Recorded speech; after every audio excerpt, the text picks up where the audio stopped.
യുഗം അഥവാ 2064 എന്ന് പറയുന്ന ചിത്രം സ്ട്രീമിംഗ് ചെയ്യുന്നുണ്ട്. സിംപിളി സൗത്തിലാണ് സ്ട്രീമിംഗ് ചെയ്യുന്നത്.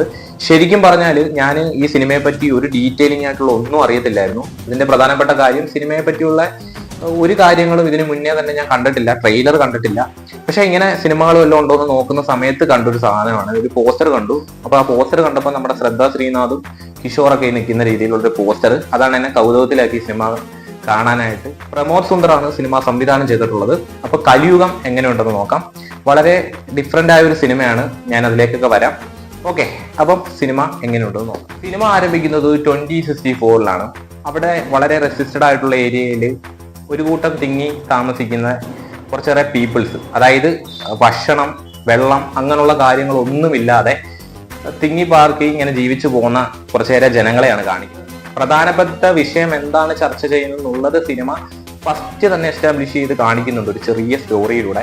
പിന്നീട് സിനിമ ഇങ്ങനെ ഒരു പോവർട്ടി ദാരിദ്ര്യം പിടിച്ചൊരു കഥയിൽ നിന്ന് കൂടി പറയാൻ സാധിക്കും. കാരണം ഇതിനു വേണ്ടി അടികൂടുന്ന ജനങ്ങൾ അവരുടെ മാനസികമായ സന്ദർഭങ്ങളെ എല്ലാം വഹിച്ചെടുത്ത ഒരു സിനിമ എന്ന് കൂടി പറയാൻ സാധിക്കും. ഫസ്റ്റ് ഹാഫ് കിഷോർ കൊണ്ടുപോയെന്ന് കൂടി പറയാൻ സാധിക്കും. കാരണം കിഷോറിന്റെ നല്ല രസകരമായ മൂവ്മെന്റ് ആയിരുന്നു സിനിമയെ കാണാൻ സാധിച്ചിരുന്നത്. നല്ല ത്രില്ലർ അനുഭവമായിരുന്നു. അതുപോലെ നല്ല സ്ക്രിപ്റ്റ് ബേസ് എന്ന് കൂടി പറയാൻ പറ്റും. എനിക്ക് തോന്നുന്നു ഇങ്ങനത്തെ ഒരു പടം ഒരു വളരെ എക്സ്പെരിമെന്റഡ് ആയിട്ടുള്ള ഒരു പടം എന്ന് കൂടി പറയാൻ പറ്റും. ഒരു നല്ല പ്ലാനിങ് ആയിരുന്നു അവർ ചെയ്തിട്ടുള്ളത്. കാരണം ഞാൻ അങ്ങനെ ഇത്തരത്തിലുള്ള ഒരു സിനിമ അങ്ങനെ കണ്ടിട്ടില്ല. ഞാൻ ഹോളിവുഡ് ടൈപ്പ് പടങ്ങളാണ് ഇത്തരത്തിലുള്ളത് കണ്ടിട്ടുള്ളത്. അല്ലാത്ത ഇത്തരത്തിലുള്ള പടങ്ങളൊന്നും ഞാൻ കണ്ടിട്ടില്ല കേട്ടോ. ഞാൻ എടുത്തു പറയണ അങ്ങനെ ഉണ്ടോയെന്ന് എനിക്കറിയില്ല.